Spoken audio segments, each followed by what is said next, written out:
خجرا تیرا احسان رب العالمین، ہر شے میں ہے جلوہ تیرا،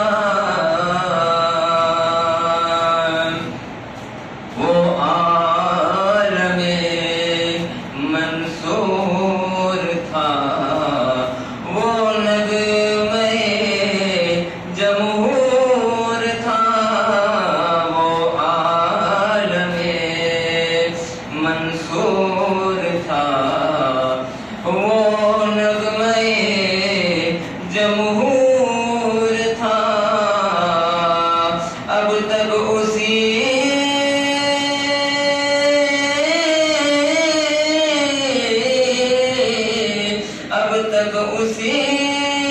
کی گونج ہے، اب تک اسی کی گونج ہے، وہ آخری خطبہ تیرا احسان رب العالمین، ہر شے میں ہے جلوہ تیرا۔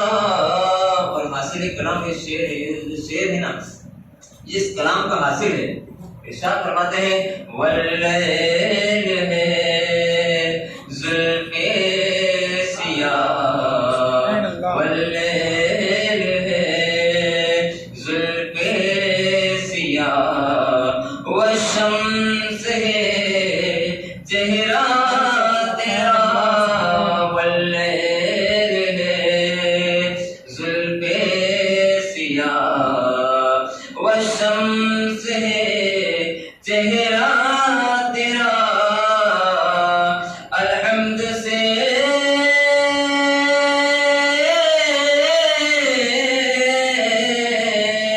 الحمد سے والناس تک، الحمد سے والناس تک، سیرت تیری چرچا تیرا احسان رب العالمین، ہر شے میں ہے جلوہ تیرا، اے قاسم رزق خدا، اے شافع روز جزا، اے قاسم رزق خدا، اے شافع روز جزا، رکھ لیجیے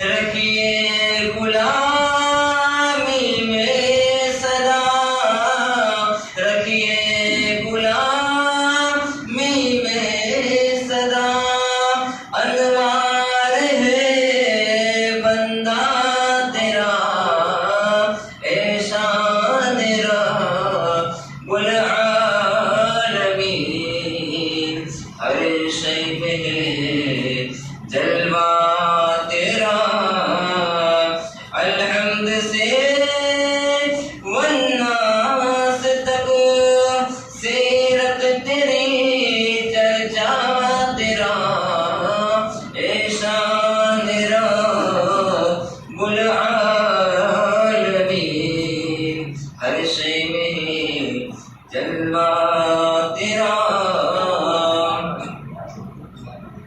الحمدللہ الحمدللہ رب العالمین، والصلاة علی سید المرسلین وعلی آلہ واصحابہ اجمعین، اما بعد فاعوذ باللہ من الشیطان الرجیم، بسم اللہ الرحمن الرحیم، وَإِذْ قُلْنَا لِلْمَلَائِكَةِ اسْجُدُوا لِآدَمَ فَسَجَدُوا إِلَّا إِبْلِيسَ أَبَى وَاسْتَكْبَرَ وَكَانَ مِنَ الْكَافِرِينَ، صدق اللہ العظیم وبلغنا رسولہ النبی الامین المجید الکریم، ونحن على ذلك لمن الشاهدين والشاكرين والذاكرين والحمد لله رب العالمين۔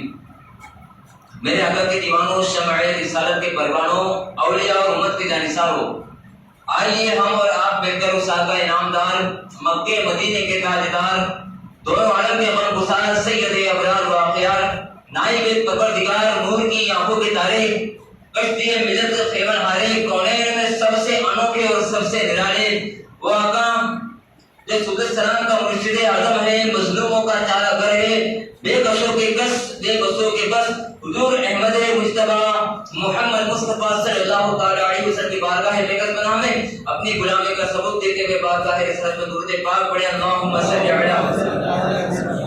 علی سیدنا مولانا محمد وعلی آل محمد کما تحب وترضى ان تصلوا علیہ، صلاۃ و سلام علیک یا رسول اللہ صلی اللہ تعالی علیہ وسلم۔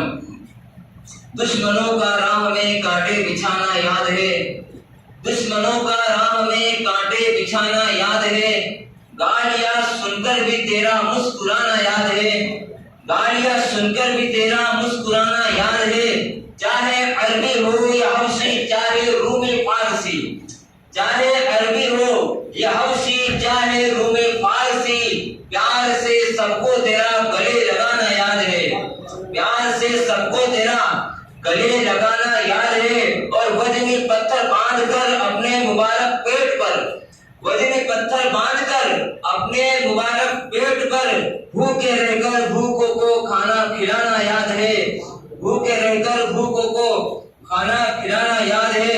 حضرات محترم، جس آیت کریمہ کی تلاوت کرنے کا میں نے شرف حاصل کیا ہے، ابا واستكبر وكان من الكافرين، اللہ رب العزت قرآن مجید میں ارشاد فرماتا ہے وَإِذْ قُلْنَا لِلْمَلَائِكَةِ وَإِذْ قَالَ لِلْمَلَائِكَةِ اسْجُدُوا لِآدَمَ فَسَجَدُوا إِلَّا إِبْلِيسَ، کہ جب اللہ رب العزت نے حضرت آدم علیہ السلام کے پتلے کو جب بنایا، ان کا جب مجسمہ تیار کیا، تو ارشاد فرمایا فرشتوں سے فسجدوا، تم سجدہ کرو، الا ابلیس، لیکن سب نے سجدہ کیا لیکن ابلیس نے سجدہ نہیں کیا۔ ابا واستکبر وکان من الکافرین، اس نے گھمنڈ کیا اور دور کیا اور کافروں میں سے ہو گیا اور دھتکایا گیا، جنت سے نکالا گیا۔ حضرات محترم، دنیا کے اندر جب اللہ تبارک و تعالیٰ نے حضرت آدم علیہ السلام کا مجسمہ تیار کیا، تو سب سے پہلا اگر کوئی گناہ ہوا تھا تو گھمنڈ اور تکبر کا گناہ ہوا تھا۔ شیطان نے کیا کہا؟ ابا واستکبر وکان من الکافرین، اس نے گھمنڈ کیا، غرور کیا اور کافروں میں سے ہو گیا۔ تو تکبر ایک ایسی شے ہے جو اپنے ایمان کو ختم کر سکتی ہے۔ تکبر انسان کے ایمان کو ختم کرنے کا ایک ذریعہ بن سکتی ہے۔ حضرات محترم، اور فرشتوں کو جب حکم دیا فسجدوا، تو سب نے سجدہ کیا الا ابلیس، لیکن شیطان نے سجدہ نہیں کیا۔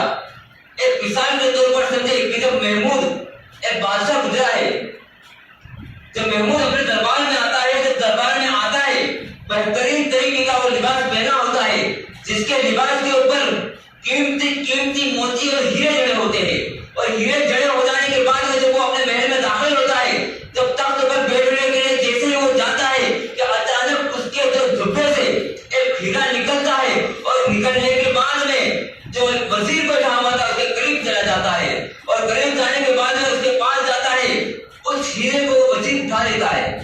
اٹھانے کے بعد میں محمود عرض کرتا ہے، کہتا ہے اے میرے وزیر، ذرا یہ تو بتا اس میرے جو ہیرا جو گرا ہے اس کی قیمت کیا ہے؟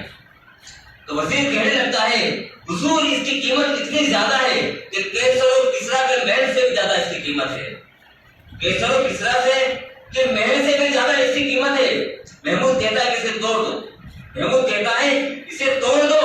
وہ کہتا ہے حضور، میں ایسا کیسے کر سکتا ہوں جس میں اس سے ہماری جو سلطنت ہے اس کے اندر ایک ہیرا کم ہو جائے گا، اور اس کا اتنی قیمت ہے کہ جو کیسر اور کسرا کے محل سے بھی زیادہ قیمت ہے، میں اس کو نہیں توڑ سکتا، اور حضور میں آپ کی گستاخی کیسے کر سکتا ہوں؟ یہ آپ کے جھبے سے گرا ہوا موتی ہے، ہیرا ہے، میں اس کو توڑ نہیں سکتا۔ بادشاہ خوش ہو جاتا ہے، اور خوش ہو جانے کے بعد میں اسے گلے سے لگاتا ہے اور اسے انعام اور اکرام سے نواز دیتا ہے۔ اس کے بعد میں وہ ہیرا بازو والے جو وزیر ہوتے ہیں ان کو دیا جاتا ہے، درباریوں کو ایک کے بعد دیگر دیا جاتا ہے. سب سے یہی سوال کیا جاتا ہے کہ اس ہیرے کی قیمت کیا ہے. سب اپنی اپنی بولی لگاتے اور کہتے ہیں اس کی قیمت اتنی زیادہ ہے، اس کی قیمت اتنی زیادہ ہے. سب سے محمود یہی کہتا ہے کہ اسے توڑ دو. کوئی نہیں توڑتا، ایک کے بعد دیگر توڑنے کی خواہش جتائی جاتی ہے اور کوئی توڑتا نہیں ہے. سب کو بادشاہ سب کو انعام اور اکرام سے نوازتا ہے. آخر میں جب ان کا ایک درباری جن کا نام ایاز ہے، جن کے بارے میں کہا جاتا ہے کہ ایک ہی سب میں کھڑے ہو گئے محمود اور ایاز، نہ کوئی بندہ رہا نہ کوئی بندہ رہا. جب ایاز کے پاس میں وہ موتی جاتا ہے، گرا جاتا ہے، تو اسے کہا جاتا ہے، اس سے بھی وہی سوال پوچھا جاتا ہے کہ اس ہیرے کی قیمت کیا ہے.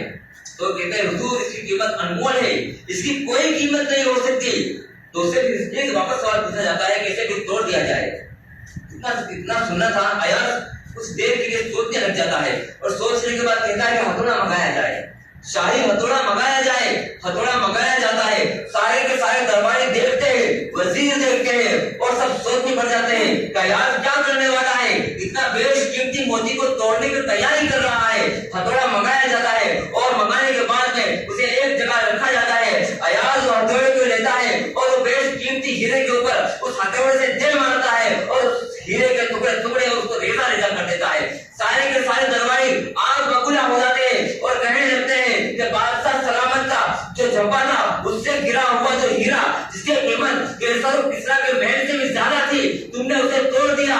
بادشاہ کو جلال آ جاتا ہے اور کہنے لگتا ہے کہ ایاز کو میرے سامنے پیش کر دیا جائے اور اسے جواب مانگا جائے کہ اس نے اس ہیرے کو توڑا تو توڑا کیسے، اس نے کیوں توڑا. جب ایاز کو سامنے لایا جاتا ہے اور سب سوال پوچھتے ہیں کہ تو نے کیوں توڑا، یہ اتنے سارے درباری ہیں ایک نے بھی نہیں توڑا، تو نے اس ہیرے کو توڑ دیا، آخر وجہ کیا ہے، جواب دے، تو نے کیوں توڑا. اتنا کہنا تھا ایاز کہتے ہیں حضور یہ سارے درباریوں کے پاس میں یہ ہیرا گیا اور اس ہیرے کی قیمت جب آپ نے حکم دیا کہ اسے توڑ دیا جائے تو انہوں نے اپنے عقل کے دو پہلو کیے، دو ٹکڑے کیے. ایک میں خود کو رکھا اور اس ہیرے کو رکھا اور ایک میں آپ کے حکم کو رکھا. ایک نے آپ کے حکم کو رکھا لیکن انہوں نے اپنے کو بڑا جانا اور آپ کے حکم کو چھوٹا جانا اور انہوں نے نہیں توڑا. سارے درباریوں نے اسی طریقے سے کیا، لیکن جب یہ ہیرا میرے پاس میں آیا تو میں نے بھی اپنے کے دو حصے کیے. ایک میں خود کو رکھا، ایک میں موتی کو رکھا اور ایک حصے کے اندر آپ کے حکم کو رکھا. اور لیکن میں نے یہ جانا، یہ سوچا کہ آپ کا حکم اس موتی سے بھی زیادہ بڑھ کر ہے، اسی لیے کہ آپ نے حکم دیا تھا کہ اس موتی کو توڑ دیا جائے تو میں خود سے بھی زیادہ اور اس موتی سے بھی زیادہ آپ کے حکم کو قیمتی جانا، اسی لیے میں توڑ دیا. اتنا سننا تھا کہ جو محمود تھا وہ خوش ہو جاتا ہے، اسے سینے سے لگا لیتا ہے اور اپنے قریب بلا کر سے بٹھا لیا جاتا ہے. تو اسی طریقے سے شیطان کو جب حکم دیا گیا کہ تم سجدہ کرو آدم کو، تو اس نے اپنے آپ کو بڑھ کر جانا، بڑا جانا اور کہنے لگا، جس کا قرآن پاک میں ذکر ہے، اس نے عرض کی کہ مجھے آگ سے پیدا کیا گیا ہے، انہیں مٹی سے پیدا کیا گیا ہے اور میں اس سے بڑھ کر ہوں، اس سے بڑا ہوں، میں اس کے آگے سجدہ کیسے کر سکتا ہوں. اس نے اپنے آپ کو اور حضرت آدم کو ایک پہلو میں توڑا اور اللہ کے حکم کو ٹھکرا دیا. تو اللہ تبارک و تعالیٰ کی بارگاہ سے مردود الہی ہو کر اس کو دھتکار کر نکال دیا گیا. اس سے کیا پتہ چلتا ہے کہ گھمنڈ اور دھور ایک ایسی شے ہے جو انسان کا ایمان بھی تباہ کر سکتا ہے. اللہ کے پیارے حبیب صلی اللہ علیہ وسلم نے ارشاد فرمایا کہ قیامت کے اندر حشر کے میدان میں سب سے زیادہ قریب میرے مجھ سے وہ شخص ہوگا جس کے اخلاق سب سے بہتر ہوں گے، وہ مجھ سے سب سے زیادہ قریب ہوگا. اور اللہ کے نبی نے ارشاد فرمایا کہ سب سے زیادہ دور وہ شخص ہوگا جو جس کے اندر گھمنڈ اور تکبر ہوگا. یاد رکھیں اللہ کے پیارے حبیب اللہ نے ارشاد فرمایا، حدیث پاک میں آتا ہے کہ جس کے دل کے اندر اللہ کے نبی نے ارشاد فرمایا ایک رائے برابر میں ایمان ہوگا، اللہ تبارک و تعالیٰ اسے جنت میں داخل کرے گا.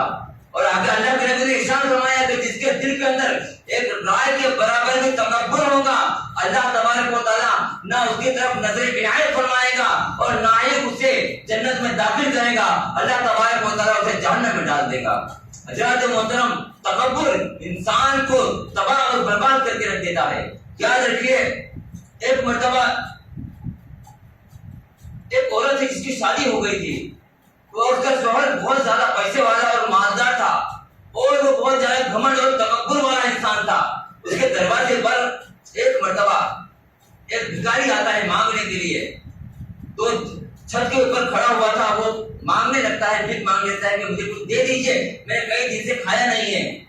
تو وہ شخص کہنے لگتا ہے کہ میں اس کو کیسے دوں, یہ تو کام دھندا ان کا کام ہی یہی ہے. اور وہ گھمنڈ کرتا ہے کہ میں اپنے پیسے سے کیسے ادا کر دوں. تو اس کی بیوی نیک دل انسان تھی, وہ کہتی ہے کہ حضور یہ مانگنے والا ہمارے دربار میں آیا ہے, آپ اپنے اس گھمنڈ کو چھوڑ دیجئے اور اسے کچھ دے دیجئے. اس کے لہجے سے یہ لگ رہا ہے کہ اس نے کئی دن سے کھانا نہیں کھایا. ہاں لیکن مجھے اتنی اجازت دیجیے کہ میرے جو خود کے پیسے ہیں جو میں اپنے مائکے سے لائی ہوں اس میں سے میں کچھ دے دوں. وہ گھمنڈی انسان کہتا ہے کہ نہیں, اس کو کچھ نہیں دیا جائے. لیکن بیوی کا جو دل تھا وہ نرم تھا, وہ چپکے سے جاتی ہے اور دروازہ کھولتی ہے اور چند دینار اس غریب کو دے دیتی ہے. غریب کو دینے کے بعد میں جب جیسے دروازہ بند کرتی ہے تو کیا دیکھتی ہے کہ اس کا شوہر اس کے سامنے کھڑا ہوتا ہے. جب یہ دیکھتا ہے تو غصہ ہو جاتا ہے کہ میری اجازت, میں نے تجھے اجازت نہیں دی, اس کے باوجود تو نے اس بھکاری کو چند سکے عنایت کر دیے. جا میں تجھے 3 طلاق دے دیتا ہوں, میں تجھے 3 طلاق دے دیتا ہوں. وہ اللہ کی بارگاہ میں عرض کرتی ہے, مولا میں نے تیری راہ میں خرچہ کیا, کسی غریب کی مدد کی اور مجھے میرے ساتھ یہ سلوک ہوا, مجھے 3 طلاق ہو گئی. وہ گھر پر چلی جاتی ہے. 2-3 سال تک اسی طریقے سے چلتا رہتا ہے اس عورت کا. پھر اچانک اس کے پاس میں ایک رشتہ آتا ہے, ایک ایسا رشتہ آتا ہے اور وہ شخص دوبارہ ہوتا ہے, بہت اچھا اور بہت مالدار گھر کا رشتہ آتا ہے. جب رشتہ طے ہو جاتا ہے, شادی ہو جاتی ہے. جب شادی ہو جانے کے بعد میں انسان وہ جب عورت جاتی ہے اسے گھر کے اوپر اور گھر کے جب پہلی رات میں جب دیکھتی ہے تو اس کا شوہر اس سے کہتا ہے تو جانتی ہے میں کون ہوں, تو جانتی ہے میں کون ہوں. تو وہ عورت کہتی ہے کہ حضور میں آپ کو نہیں جانتی ہے, میرے شوہر نامدار ہے, آپ کو نہیں جانتی. وہ کہتی ہے کہ میں وہی شخص ہوں جس کو تو نے مجھے کچھ چند دینار عطا کیے تھے اور تو نے مجھے اس وقت میری مدد کی تھی جب میں بہت زیادہ مجبور تھا. اور جب مجھے یہ پتا چلا کہ میری وجہ سے تجھے طلاق ہو گئی ہے تو میں نے اللہ کی بارگاہ میں عرض کی اور رویا اور گر گڑایا اور عرض کی, مولا اس عورت نے میری مدد کی اور میری مدد کرنے کے بعد میں اس کا طلاق ہو گیا, اس کا دل ٹوٹ گیا. اور میں نے اللہ کی بارگاہ میں عرض کی, مولا اب میں چاہتا ہوں کہ صرف اسے اپنی بیوی نہیں اس کو رانی بنا کر رکھوں. اور میں نے اللہ کی بارگاہ میں عرض کرتا چلا گیا اور اللہ تبارک و تعالیٰ کے یہاں پر اپنی دعا کرتا چلا گیا. اللہ تبارک و تعالیٰ نے مجھے اتنا نوازا کہ اس شہر کا سب سے زیادہ مجھے مالدار بنا دیا. اور میں تجھے لایا ہوں, اس لیے لایا ہوں کہ بیوی بنا کر نہیں لایا ہوں بلکہ تجھے مہارانی بنانے کے لیے لایا ہوں, اس لیے کہ تو نے میری اس وقت مدد کی تھی جب میری کوئی مدد نہیں کرتا تھا. جب دن گزرتے چلے گئے اچانک وہ کہتی ہے کہ میرے ہر کام میرا شوہر کیا کرتا تھا, لیکن کسی کو دینے کی جب باری آتی تو وہ کہتا تھا میری بیوی تو ادا کر دے. ایک دن اسی طریقے سے ہوا کہ وہ چھت پر بیٹھے ہوئے تھے, ایک بھکاری مانگنے کے لیے آتا ہے اور اس کا شوہر کہتا ہے کہ جا بھکاری کو دے دے, کوئی مانگنے کے لیے آیا ہے, جا تو تیرے ہاتھ سے دے دے. جیسے ہی دروازہ کھولتی ہے تو کیا دیکھتی ہے, وہ شخص جو ایک وقت میں بڑا صوبیدار ہوا کرتا تھا, جو اس کا پہلا شوہر تھا, وہی بھکاری بن کر اس کے در پر تشریف لایا ہے, وہی آیا ہے. اس کی چیخ نکل جاتی ہے اور بے ہوش ہو جاتی ہے. اس کا شوہر دوڑتے ہوئے آتا ہے اور کہتا ہے کیا ہوا, تو کہنے لگتی ہے کہ جو بھیک مانگنے کے لیے جو دربار میں آیا ہے وہ کوئی اور نہیں, میرا پہلا شوہر تھا. اس کا مطلب کیا ہوا, اس حکایت سے ہمیں کیا پتا چلا کہ اللہ تبارک و تعالیٰ ہمارے دل کب پلٹ دے یہ اس کا کوئی اندازہ نہیں. ہمیں اللہ تبارک اپنے غرور کو سائڈ میں رکھ کر کسی کی مدد کر دیا جائے. ہم لوگ تو زین العابدین کے ماننے والے ہیں, خاندان رسول کے ماننے والے ہیں. ارے وہ مدد کیا کرتے تھے تو ایسی مدد کیا کرتے تھے جب رات کا سناٹا چھا جاتا تھا اس وقت حضرت زین العابدین رضی اللہ تعالیٰ عنہ اپنے چہرے پر دوپٹہ یا چادر ڈال کر نکل جاتے تھے اور اپنے کاندھے کے اوپر آٹے کی بوری لے جا کر جو غریب ہوتا تھا اس کے دروازے پر رکھ کر آتے تھے. جب کوئی پوچھتا تھا کہ تم کون ہو تو وہ عرض کرتے تھے ارے میں کون ہوں, اس کو چھوڑ دے, میرے خاندان کی یہ نشانی ہے کہ ہم لوگوں کی مدد کریں. ہم زین العابدین کے ماننے والے ہیں. اور یاد رکھیے آپ علیہ السلام نے ارشاد فرمایا کہ کل قیامت کے دن تکبر کرنے والے انسان کو اللہ تبارک و تعالیٰ جہنم میں ڈال دے گا اور نہ ہی اللہ تبارک و تعالیٰ اس کی طرف نگاہ رحمت فرمائے گا اور نہ ہی اس کی بخشش کی جائے گی. تو یاد رکھیے تکبر ایک ایسی شے ہے. بنی اسرائیل کا ایک شخص تھا, اور تکبر کیا ہے جانتے ہو, تکبر کو سمجھ لیجیے. یعنی تکبر کی تعریف یہ ہے کہ اپنے آپ سے کسی کو کمتر جاننا, یہ تکبر ہے. جیسا میں آیا ایک مثال کے طور پر میں آتا ہوں اور میں آیا اور سارے لوگ کھڑے نہ ہوئے، کچھ لوگ، سب لوگ کھڑے ہوئے لیکن کچھ لوگ کھڑے نہ ہوئے، اور میں نے یہ جانا کہ یہ میرے لیے کھڑے نہیں ہوا، یہ تکبر کی ایک نشانی میں سے ایک نشانی ہے۔ کوئی انسان گورا ہے اور کوئی انسان بہت زیادہ گورا ہے، اور اب کالے انسان کی طرف یہ اشارہ کرے یہ تو کالا ہے، میں تو اتنا حسین جمیل ہوں، یہ بھی تکبر کی نشانیوں میں سے ایک نشانی ہے۔ تو یاد رکھیے تکبر انسان کو، ہر انسان سوچتا ہے کہ صرف تکبر مالدار کو ہوتا ہے، نہیں، تکبر ہر انسان یہ سوچتا ہے کہ میں کہیں پر گیا، کوئی ہمارے لیے کھڑا ہوا، غریب انسان اگر بیٹھا ہے، کوئی بڑا انسان آ گیا، عزت دار انسان آیا، اور ہم یہ سوچ رہے ہیں کہ ہم اس کے لیے کیوں کھڑے ہوئے، یہ ایک تکبر ہے۔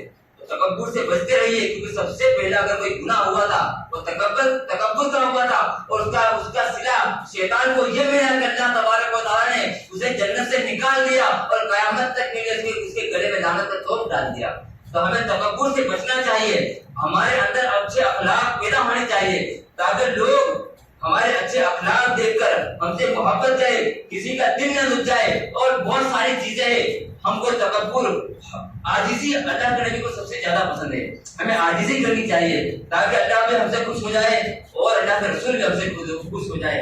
انشاءاللہ تکبر کے بارے میں بہت ساری چیزیں ہیں، یہ تو آپ کو میں نے صرف واقعے کے طور پر بتایا، انشاءاللہ وقت ملے گا تو انشاءاللہ بتانے کی کوشش کروں گا تکبر کیا چیز ہے اور کیسے ہوتا ہے۔ تو اللہ کی بارگاہ میں دعا ہے کہ اللہ تبارک و تعالیٰ ہمیں تکبر سے بچائے رکھے، ہمارے دل کو تیرے پیارے حبیب صلی اللہ علیہ وسلم کا مدینہ بنا دے، ہمارے دل میں اس کے نبی کی شمع روشن ہو جائے، ہم جیے تو اللہ اور اللہ کے پیارے رسول کے فرمان کے مطابق جیے، ہم مرے تو اللہ اور اللہ کے رسول کے فرمان کے مطابق جیے۔ اور اللہ کی بارگاہ میں دعا ہے کہ اللہ تبارک و تعالیٰ ہمارے گاؤں کے اندر اور ہماری زندگی کے اندر خوشحالی پیدا کرے۔ اللہ کی بارگاہ میں دعا ہے مولا کریم جہاں کہیں بھی مسلمان پریشان حال ہو، مولا کریم کی پریشانی کو دور عطا فرمائے، اور اللہ تبارک و تعالیٰ ہم کو بہترین صلہ عطا فرمائے۔ وما علینا الا البلاغ، میرے کہنے میں اور آپ کو سننے میں اگر کسی قسم کے لفظ سے خطا ہو گئے ہو، مولا تو اپنے فضل و کرم سے معاف عطا فرما۔